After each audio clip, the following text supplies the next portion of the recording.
నమస్తే, welcome to think Andhra. నేను మీ మాణిక్.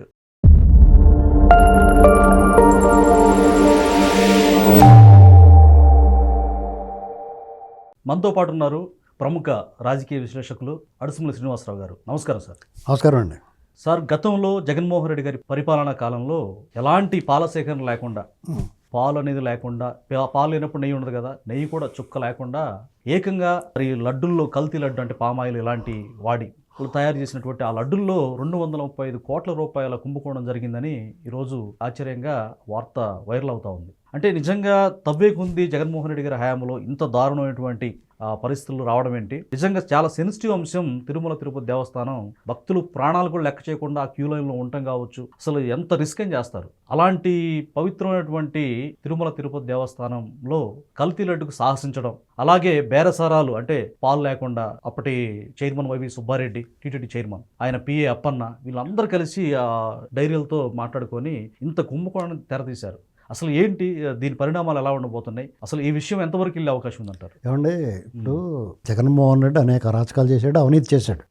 సాధారణంగా ప్రభుత్వంలో ఉన్నప్పుడు కొన్ని కమిషన్లు వస్తాయి వాళ్ళకి, భూములు దొబ్బేయచ్చు, కొన్ని కాంట్రాక్ట్లు వాటి దగ్గర నీకు ఇంత ఇస్తున్నా కూడా నాకు ఇంత ఇచ్చేయని చెప్పి తీసేసుకోవచ్చు. అది బాగా అభ్యాసం నానున్నప్పటి నుంచి రాజకీయాల్లో అందరూ అందరూ ఒక చిన్న మొక్క తీసుకున్నారు అనుకో, ఇతను ఒక కేజీ పొట్లం తీసుకుంటాడు మామూలుగానే. అలా ఉన్నప్పటి నుంచి తనకే అధికారం వచ్చేసిన తర్వాత ఏం చేయడంటే దాంతో సరిపెట్టుకోలేదు. ఆల్రెడీ వాళ్ళు బాగున్నప్పుడు 1,00,000 కోట్లు కొట్టేశాడు, తర్వాత దాన్ని మళ్ళీ 1,00,000 కోట్లు కొట్టేశాడు. అది కొంత సీజ్ అయిపోయినా కానీ మిగిలింది బోళంత పెరిగిపోతుంది కదా 20 ఏళ్ళలో. ఇప్పుడు బంగారం అప్పుడు 10,000 అనుకోండి, ఇప్పుడు అంతా వీళ్ళు చాలా వరకు బంగారం మీద పెట్టారు కదా డబ్బులు. దొప్పేసిందంతా మనకు కనబడేలా బెటర్ కదా. భూముల మీద కొంత, బంగారం మీద కొంత, డొల్ల కంపెనీలు ఆ భోగాళ్ళు అందరినీ తీసుకెళ్ళి అక్కడెక్కడ వ్యాపారాలు పెట్టించడం, చుట్టాలు అందరినీ ఇలాంటివన్నీ చేస్తారు కదా. అడింట్లో దాచుకోడు కదా, చూడటానికి ఎర్రోళ్ళ కనపడాలి, పిచ్చోళ్ళ గారు అలాగే కనపడతారు. ఏంటంటే రకరకాలుగా సర్దేస్తారు వీళ్ళంతా. అది సిబిఐకి, ఈడీకి దొరికి సీజేగా మిగతాదంతా బోళంది డబ్బు. అది ఎన్ని రెట్లు పెరిగిపోయిందో దానికి అంతే ఉండదు. అది కాకుండా ఏకంగా ఇలాంటి వాటికి అధికారం వచ్చేసింది. అధికారం వచ్చేసిన తర్వాత అతను కొత్తగా మొదలెట్టింది ఏంటంటే మద్యమే పడ్డాడ. మధ్యలో ఇంకెంత దోపిడీ చేసాడు దానికి అంతే లేదు. మిగతా రాష్ట్రాల వాళ్ళు ముఖ్య మీద వేలేసేసుకున్నారు, ఇలా కూడా చేయొచ్చురా బాబు అనుకున్నారు. ఇతను చేసిన మహాపాపం ఏంటంటే తిరుమల తిరుపతి దేవస్థానం మీద కనబడింది. అక్కడున్న సంపద, నిత్య కళ్యాణం, పచ్చతోరణం, స్వామివారు ఏంటండి, ఆ సంపద మీద, ఆదాయం మీద, పైగా ఇతను అన్యమతస్తుడు, ఆ రకంగా కూడా సహించలేడు. అక్కడికి సుబ్బారెడ్డి అనేటువంటి నిత్యమాల్లో ఉండి ఒక అతను పంపించాడు. అక్కడికి పాత సినిమాలో రౌడీ యాషం వేసుకుని ధర్మారెడ్డిని అక్కడ ఈవోగా పంపించాడు. సార్ల బనీను గళ్ళలుంగి వేసుకుని గుండెది వేసుకుని నిలబడితే జమ్మిదిట్లో రౌడీలా ఉన్నాడు అనుకుంటాం, అలాంటి ఈవోగా పంపించాడు. ఏ రోజు కూడా పవిత్రంగా దండం పెట్టుకున్న మనుషులు ఏంటంటే ఎప్పుడు మనిషి ఎంత వికృత రూపంలో ఉన్నా ఎవడైనా సరే స్వామివారి కొండకెళ్ళి గుండె చేయించుకుని ఊర్ధ్వ పుండ్రాలంటారు. అట్లని తిరునామం పెట్టుకుని నిలబడి ఉంటే అతను దండం పెట్టాలని అనిపిస్తుంది. ఆ స్వరూపం, ఆ రూపురేఖలను. అలాంటిది ఇది ఎప్పుడు చూసిన రౌడీలో ఉండిపోయాడు. ఎవరన్నా చెక్కు పట్టుకొచ్చినా, ఏదన్నా విరాళాలు ఇచ్చినా సరే అలాగే మంచం మించి లేసి వచ్చి తీసుకుని పోయాడు. అంటే అంత కేర్లెస్ ఏంటి సార్? కేర్లెస్ ఏంటంటే వాళ్ళకి బలుపు, అధికార మదం, ధన మదం, మమ్మల్ని ఎవడేం చేస్తాడు అనేటువంటి అహం. ఇది దేవుడు ఎలాగ పిండే దీన్ని దించేసాడు, అది వేరే కదా. అయినా సాలదు అది. దేవుడు ఏంటంటే పోలే వదిలేస్తాడు, సేవలు సంపూర్ణ వదిలేస్తాం కదా, కరిచినా కానీ మనల్ని సేవ కరిచేసినా కానీ ఒక్కొక్కటి మంచోడు ఏం చేస్తాడు, పోనేరా బాబు అనుకుంటాడు. అలాగే దేవుడు అలా మంచోడు అన్నమాట. దోమ కరిచిన టపార్మెంట్ కూడా వేస్తాం మనం మనుషులం కాబట్టి. దేవుడు కొన్ని వదిలేస్తాడు. అలాగే తప్పించుకోవచ్చు అనుకుంటున్నారు. అక్కడ చేసింది మహాపాపం ఏంటంటే దేవాలయ పవిత్రతను దెబ్బతీశారు, దేవుడి కైంకర్యాలను కలుషితం చేశారు. స్వామివారి మహాప్రసాదం కోట్లాది మంది భక్తులకు ప్రపంచవ్యాప్తంగా గుర్తింపు పొందిన లడ్డూ ప్రసాదాన్ని కల్తీ చేశారు. అది నెయ్యి పేరుతో ఉన్న ఒక ద్రవాన్ని కలిపి, నెయ్యి పేరుతో ఉన్న ఒక ద్రవాన్ని, పామాయిల్ ఇంకా ఏదో కెమికల్ కలిపి దాంట్లో నెయ్యి వాసన, ఆ ఫ్లేవర్ కలిపి దాన్ని నెయ్యిగా కలిపేశారు. అది ఎంత మహాపాపం అండి అది. అసలు అది క్షమించరండి. 20 కోట్ల లడ్డులు సుమారుగా 60 లక్షల లీటర్లు కలిపారు. అది దాదాపు మీరు చెప్పారు ఎంత ఫిగర్ అమౌంట్, 235 కోట్లు స్కామ్. అది బోలో బాబా డైరీ, అది తమిళనాడు వాళ్ళు ఎక్కువ ఉన్నారు ఇందులో. ఇక్కడ మన అధికారులు శిరచ్ఛేదాన్ని రెడీ అయ్యారు. ఇప్పుడు వాళ్ళకి వేటు పడింది. ఇప్పుడు చిన్నప్పన్న వీళ్ళందరికీ జగన్మోహన్ రెడ్డి, సుబ్బారెడ్డి, ఈ చెవిరెడ్డి, కరుణాకర్ రెడ్డి వీళ్ళు బుజ్జికనలా వాళ్ళు తెలియకుండా జరుగుద్ది ఇదంతానే ఏంటండి. వాళ్ళు ఇప్పుడు వీళ్ళు ఏమైనా చేయగలరు వాళ్ళు తెలియకుండా.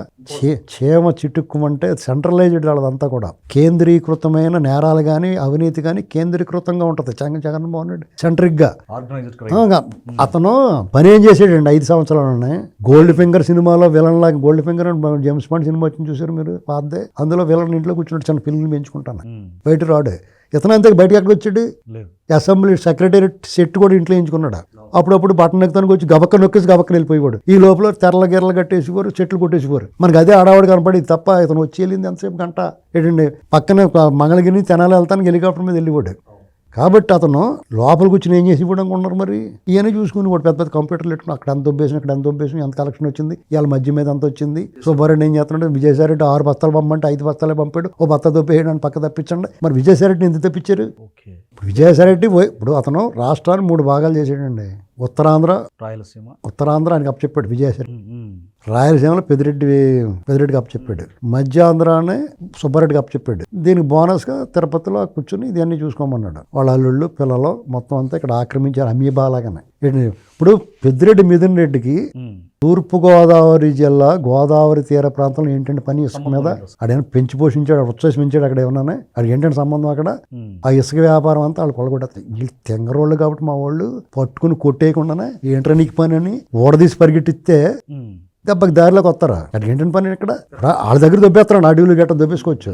ఇక్కడ దేవుడి మీద పడతాం ఏంటి? వీళ్ళు భయపెట్టారా లేకపోతే జనాలు ఎందుకు సైలెంట్గా ఉన్నారు? ఏం సైలెంట్గా ఉండడం కదండి. జనాలకి ఎలాగైపోయిందంటే నీ ఏదైనా కులం మీదో మతం మీదో లేకపోతే దేవుళ్ళ మీద వచ్చినప్పుడు తెయ్యమని తయారైపోతారు కొంతమంది. ఏంటండి వాళ్ళందరూ నోట్లో ఎడిది పెట్టేసుకుంటారు, మాట్లాడరు ఇలాంటివి వచ్చినప్పుడు. మాకు ఎందుకు అనుకుంటారు, లేకపోతే వాళ్ళకి పొట్టలు పడితే నోరు మూసి ఊరుకుంటారు. కొంతమంది బ్యాచ్ ఉన్నారు ఖచ్చితంగా వీళ్ళు ఊరుకోకలాంటి వాళ్ళు. మన అలా బండి మీద వెళ్తుంటే బాబు వచ్చేస్తాం మన మీద. సార్ అలాగ వచ్చేస్తారు వాళ్ళు. ఏదైనా పాపం ఏమైనా వీడియో చేశారనుకో, ఏమో దానికి బుద్ధి లేదు అలా చేసుకుంది అనుకోరు, దాని మీద పడి గరిచేస్తారు వెళ్ళి. కరవాల్సిన దానికి అరవరు, అరవాల్సిన దానికి అరవరు. ఈ జగన్మోహన్ రెడ్డి ఇలాంటి గ్యాంగ్ల మీద అరవరు. వాళ్ళు తిరుమల తిరుపతి దేవస్థానాలు ఇంత అన్యాయం జరిగిందంటే, కల్తీ జరిగిందంటే ఛార్జ్ షీట్లో మా పేరు లేదు. నీ పేరు లేకపోతే నువ్వు నెప్ప తెలవదు, బుద్ధి లేదా నీకు అంతరాత్మ లేదా? నువ్వు చైర్మన్గా ఉన్నావు.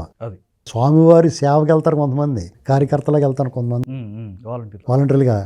నువ్వు అలా కాదు, నువ్వు చైర్మన్. అక్కడ నువ్వు చైర్మన్గా ఉండగా అక్కడ నీ కల్తీ జరిపోయి నువ్వు ఇంకా పెద్ద శిక్ష చేయాలి. నీకు తెలియకుండా జరిగితే ఖచ్చితంగా నీకు సంబంధం లేదు. నువ్వు అనుకున్నా నిజంగా నీకు సంబంధం లేకపోయినా, నీకు అది తెలియకపోయినా నీకు అంతకన్నా పెద్ద శిక్ష చేయాలి. నీకు అంత బాధ్యత అప్పు చెప్పి అఖిలాండ కోటి బ్రహ్మాండ నాయకుడి సేవగా ఆ సేవ చేసి అతను స్వామివారిని నేరుగా నిత్యం దర్శించుకునే అవకాశం భాగ్యం నీకు లభించినప్పుడు నీ విధి నువ్వు సరిగ్గా నిర్వర్తించినందుకు నీకు పెద్ద శిక్ష చేయాలి. ఆ చిన్నప్పని కానీ ఎలా కొట్టి వదిలేయాలి. నీకు మాత్రం పెద్ద కొరడా దెబ్బ 100 కొరడా దెబ్బలు కొట్టాలి రోజున. ఏంటండి నీకు చట్టము న్యాయం పక్కన పెట్టండి, అతను 100 కొరడా దెబ్బలు అయితే కొట్టాలి రోజున. ఎందుకు వదిలేయాలండి?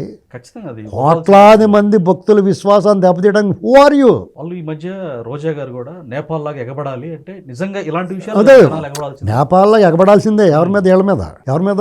జగన్, సుబ్బారెడ్డి, పెద్దిరెడ్డి, మిథున్ రెడ్డి, లావణ్యరెడ్డి, వెంకటరెడ్డి, సుబ్బారెడ్డి, చెవిరెడ్డి భాస్కర్ రెడ్డి, కరుణాకర్ రెడ్డి, వీళ్ళందరి మీద ఎగబడాల్సిందే. ఎందుకు వదిలేయాలి? జోగి రమేష్, పేరు నాని, వీళ్ళందరినీ ఎందుకు వదిలిపెట్టాలండి? కారుమూరి నాగేశ్వరరావు ఎవరో ఉంటాడు తణుకులో, అతను ఒకడు గుంటూరు అవతల ఎగరేసి నరికేస్తాడంట, గుంటూరు అవతల లాక్కొచ్చి కూడా ఎత్తాడంట. అసలు ఎంత ధైర్యం సార్ మాట్లాడడానికి? పోలీసు వాళ్ళు ఎందుకు కేసు పెట్టారో నాకు ఇప్పటికీ అర్థం కాదు. ఎవరు ఆపారో చెప్పాలా. అదే అధికారులు కూడా ఏం లేదండి, అధికారులు కూడా సగం మంది జగన్ ప్రేమికులు ఉన్నారండి. వాళ్ళందరూ ఇప్పటికీ ఉంటారు. ఏంటో అసలు ఇప్పుడు వాళ్ళకి భయం లేదు. వాళ్ళకి ఏంటంటే ప్రజలు ఏమనుకుంటున్నారో, ప్రజల వైపు నుంచి ప్రజల తీర్పుతోటి ప్రజల అభిప్రాయం వాళ్ళకి సంబంధం లేదు. బ్రిటిష్ వాళ్ళ దగ్గర నుంచి వచ్చిన వారసత్వంగా కలెక్టర్లు, ఎస్పీలు, బ్రిటిష్ పరిపాలన అదంతా. ఆ పోలీస్ చట్టాలు మార్చాలని చెప్పేసి ఎవడో ప్రయత్నం చేయట్లా. ఇప్పుడు కలెక్టర్ ఉన్నాడు కూడా జిల్లా అధికారి, సర్వాధికారి. ఇప్పుడు సీఎం గారు చెప్పిందనగా అక్కడ బొర్రూపేసి ఇక్కడ పని చేయకపోతే ఏం చేస్తారు? అదే జరుగుతుందంటారు. దీన్ని మార్చాలా. ప్రజలకి బాధ్యతగా జవాబుదారీగా పెట్టిన రోజుని, ప్రజలు నిలదీసి హక్కున్న రోజుని మూసుకుని పని చేస్తారు. అది చేయాలి అర్జెంటుగా. లేదంటే మాకు అధికారులు అది ఇది అలాగనే సరే ఎలాగనే సరే అలా పైనుంచి దిగొచ్చారా ఏమన్నా, అంతరిక్షం నుంచి ఏమైనా దిగొచ్చారా, రోదసి నుంచి ఏమైనా పుట్టారా ఏమన్నా? వాళ్ళు మళ్ళాటోళ్ళే కదా. వాళ్ళకి రాగద్వేషాలు ఉంటాయి కదా, కులాభిమానాలు ఉంటాయి కదా, మతాభిమానాలు, ప్రాంతీయ అన్నీ ఉంటాయి కదా. కాబట్టి వాళ్ళు అతీతులు, విచక్షణ అధికారులు వాళ్ళకి కట్టబెట్టకూడదు. ప్రతి 2 సంవత్సరాలకు ఒకసారి వాళ్ళకి ఫిజికల్ ఫిట్నెస్, మెడికల్ ఫిట్నెస్ ఉంటుంది. పోలీసులు గట్టాన్ని మెంటల్ ఫిట్నెస్ కూడా చెక్ చేయాలి వాళ్ళకి. అప్పుడు సెట్ అవుద్దండి మొత్తం అంతా. సార్ ఇప్పుడు వివేకానంద రెడ్డి కేసులో సాక్షులందరూ అనుమానాస్పదంగా దాదాపుగా 5-6 మంది చనిపోయారు. అలాగే ఈ కేసు కూడా చుట్టుకుంటుందని మరి ఒక పోలీస్ అధికారి కూడా అనుమానాస్పదంగా పరకామండిలో దీంట్లో ఇంకా ఆల్రెడీ వీళ్ళు బుక్ అయిపోయారు కదా. వీళ్ళకి ఆల్రెడీ వాళ్ళ బొమ్మ వచ్చింది. ఇది జగన్మోహన్ రెడ్డి దాకా వెళ్తారు, సుబ్బారెడ్డి దాకా వచ్చి ఆగుద్ది, ఇది చైర్మన్ వరకు ఆగుద్ది, జగన్మోహన్ రెడ్డి దాకా వెళ్తుంది. ఎందుకంటే మామూలుగా వెళ్ళాల్సినవి వెళ్తలేదు, ఎందుకు వెళ్తుంది నాకు తెలియదు. నన్ను ఇప్పుడు వెంకటేష్ గారి సినిమా ఒకటి వచ్చింది, పవన్ కళ్యాణ్ గోపాల అని. అందులో స్వామీజీ ఇళ్ళగాని పారిపోతాడు చూడండి ముట్టుకోకుండా, అలాగా జగన్మోహన్ రెడ్డి అల్లా పారిపోతున్నాడు దీని నుంచి. దాదాపు ఎక్స్ప్రెషన్స్ కూడా అంతే ఉన్నాయి వీడియోలో. ఈ సుబ్బారెడ్డి మాత్రం ఆఖరి తప్పక తన మీద వేసుకుంటాడు, లేదంటే బాబాయ్ నీకు టికెట్ అవసరం లేదు పైకి వెళ్తాను అని చెప్తారు వాళ్ళు. ఏంటండి ఇప్పుడు కొంతమంది ఏమంటే పాస్ ఇస్తారంటే మీకేం పాస్ గట్టక్కర్లేదండి మీరు వెళ్ళిపోతే నేరుగా వెళ్ళిపోవచ్చు అంటారు కదా, అలాగా వాళ్ళ బాబాయ్లు అందరికీ అతను వరం, మరి టికెట్ లేకుండానే పైకి వెళ్తానికి. అంటే అంత దాకా వచ్చేసరికి బాబాయ్ అని తనమని ఏముండదు. ఏమండి సార్ ఏంటంటే వాళ్ళు టికెట్ అవసరం లేదు పంపించండి అని చెప్తాడు. ఇప్పుడు మరి థియేటర్లో గట్ట వెళ్తాం మనం, టికెట్ లేదండి పర్లేదు పంపించండి లోపలికి నిలబడి చూస్తారు సినిమా అంటారు కదా, అలాగా టికెట్ అవసరం లేదు పైకి పంపించండి అంటారు. పైన ఖాళీగా ఉంది వాళ్ళ నాన్నగారు వాళ్ళ చిన్న నాన్నగారు ఉన్నారు ప్రస్తుతం, మిగతా వాళ్ళు ఎవరైనా వెళ్తారంటే వాళ్ళు పంపిస్తారు, వాళ్ళకి ఏమి ఊసిపోవాలి కదా. సెన్సిటివ్ అంశం కదా మరి. భక్తులందరిలో కూడా ఈ ఆగ్రహావేశాలు జగన్మోహన్ రెడ్డికి ఈసారి ఎన్నికల్లో అయినా సరే ఈ రప్ప బ్యాచ్కి బుద్ధి చెప్పాలి అన్న నిర్ణయం ఉందంటారు ప్రజలు. ఏమండి ఇంకో విషయం చెప్పండి మీకు, వచ్చి ఎన్నికల్లో జగన్మోహన్ రెడ్డి పోటీ చేయడు, పోటీ చేయడా సార్? అతను జైల్లో ఉంటాడు, ఏదో ఒక కేసు నిరూపణ అవుద్ది. ఇది కాకుండా ప్రజలు ఈ పార్టీలో నాయకులు కూడా ఎవరు ఉండరు, చాలా మంది చాలా ఇది ఒక 6 నెలలు చూడండి, రేపు కూటమి ప్రభుత్వం ప్రమాణ స్వీకారం చేసి 2వ సంవత్సరం పూర్తయ్యి జూన్ 12వ తారీఖు నాటికి ఎన్ని పరిణామాలు జరుగుతాయి చూసుకోండి. చాలా సంచలనాలు జరిగాయి, చాలా సంచలనాలు ఉంటాయి. అమాయకులు ఏమీ తెలియని ఎర్రోళ్ళేం కాదు వీళ్ళు, అర్థమైందండి. ఇప్పుడు మంచితనంగా ఉండి కక్ష సాధించట్లేదు, చట్టం తన పని చేసుకొని ఏమన్నంత మాత్రం చంద్రబాబు నాయుడు గారు మీరు తక్కువగా అంచనా వేసినా చాతకంతనంగా భావించారు. చాతకంతనంగా భావిస్తే అది మీ కర్మ. Thank you sir.